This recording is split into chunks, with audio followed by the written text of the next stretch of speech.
Jonathan Lemire, let's pull in Jonathan Lemire because he was at the president's event in Arizona and in Nevada where it's a really dangerous situation. Nobody wearing masks, most people not wearing masks inside, except, of course, in Nevada, those people closest to the president standing behind him on stage. It's funny how that works. But you have the president talking about how this is a plague. It's airborne. If you're the wrong person, it rips you apart. And, quote, you're finished. Now, you'll notice Donald Trump doesn't have a ton of people around him packed in like this because, well, it's not him. But he's convinced those people, and he's convinced millions of other people, that this is no worse than the flu, even though he told Bob Woodward it's a hell of a lot worse than the flu, hell of a lot more dangerous.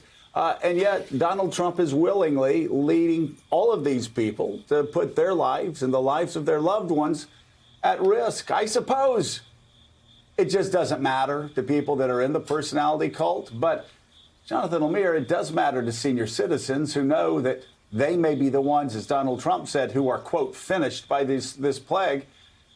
And I just can't believe it's helping him in Arizona. Can't believe it's helping him in Florida. Can't believe it's helping him with seniors across America.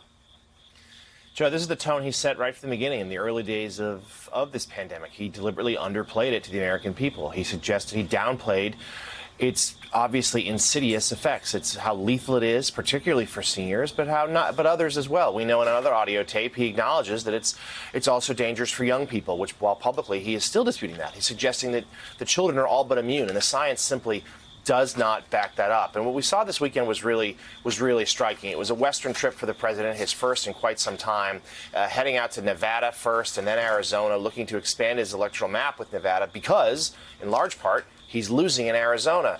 And he had a rally outdoors Saturday night in northern Nevada near Reno, where certainly people were not in masks. Certainly there was not much social distancing, but again, it was at least outside. It was a big crowd, but that's the formula they've been using lately, whether at airport hangars or elsewhere, keeping people outside after his last attempt at an indoor rally, June in Tulsa, went so poorly, and there was a coronavirus spike traced directly to that event. And of course, we know that Herman Cain, who was there, died a few weeks later of COVID-19, though of course we don't know for certain that is where he got it.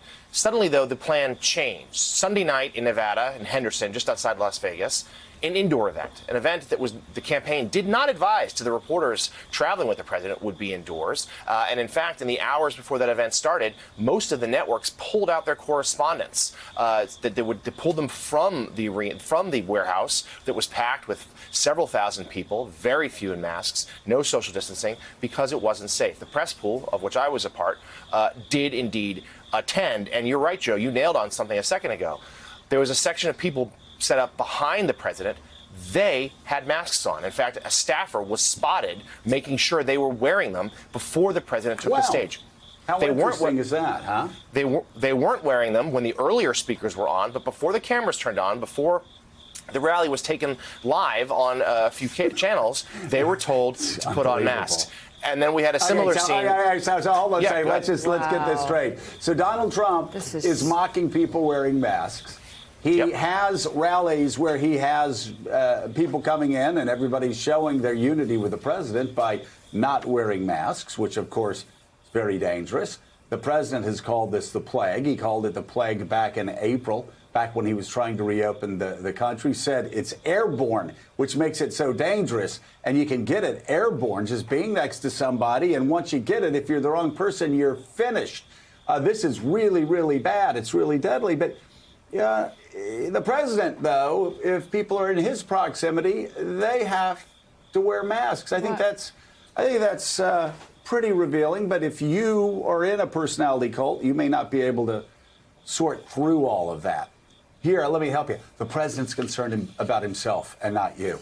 Speaking about people being concerned about themselves, this is the time we're coming up on an election. How exciting. This is when a president flies into town and everybody that's on the ballot, especially in close races, they all stand up on stage and they all hold their arms up with the president and everybody's cheerful unity. And, they think it might help them get over the finish line. What was Martha McSally's? I know she had to be there. What was Martha McSally's key moment last night at this rally? What did she say in support of Donald Trump. This is what maybe she introduced him. Willie, this is what I love about American politics. I love this is the pageantry of it because they always do this. What did Martha McSally say in Arizona at this Donald Trump rally when he came to her state with her whole career in the Senate on the line?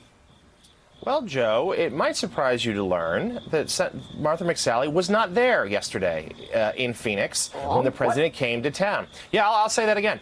Martha McSally was not there. Yes, that's right. I know. I'm glad you're sitting. Sure? Yeah, no, Joe. I'm glad you're sitting. You're sitting down right now.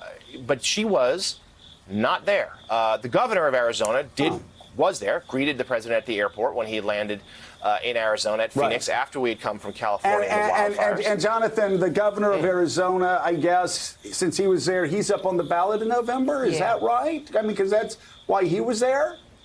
The governor made a point of yes, the governor was there, Joe, and it should be noted this as well. The governor attended the event afterwards. It wasn't just at the airport. He went to this Latinos for Event rally, which we should be clear. It was called a Latinos for Trump roundtable. He had one the day before in Las Vegas that consisted of 6 people, small, socially distanced. But Jonathan, though, what I'm saying is the governor was there, so he must have an election coming up this year, right? Is he on the ballot in a month and a half in Arizona? That's right, Joe. Is he? Joe. Yes or no? No. Do you know? I don't think he is, Joe. Joe, I don't think he is. Okay, so I don't understand this. Wait. I know. Wait, Willie, this is the strangest thing in the world. Can you help? Well, because you know I am just I'm not a dumb country lawyer. Willie, I'm feeling this morning more like a caveman lawyer. So with Jonathan Lemire, with that New York City press outfit, the Associated Press is saying, is that the Arizona candidate who doesn't have an election coming up in the next month and a half was there with President Donald J. Trump, but the senatorial candidate who's fighting for her very political life and who you would think would be the first person there to be with Donald Trump, arms up in the air, go. I'm so proud to have just backed Donald Trump and attacked reporters and played the whole MAGA game. You would think that she would have been there jumping up and down with the president. Well, isn't this a strange development? It's a very strange development, as you're indicating. I'm picking up on the subtlety here, Joe, of what you're saying. I don't understand. And I think what you're saying is Governor Ducey, he's term limited, and anyway, there's not a gubernatorial election to 2022, so he had no concerns there.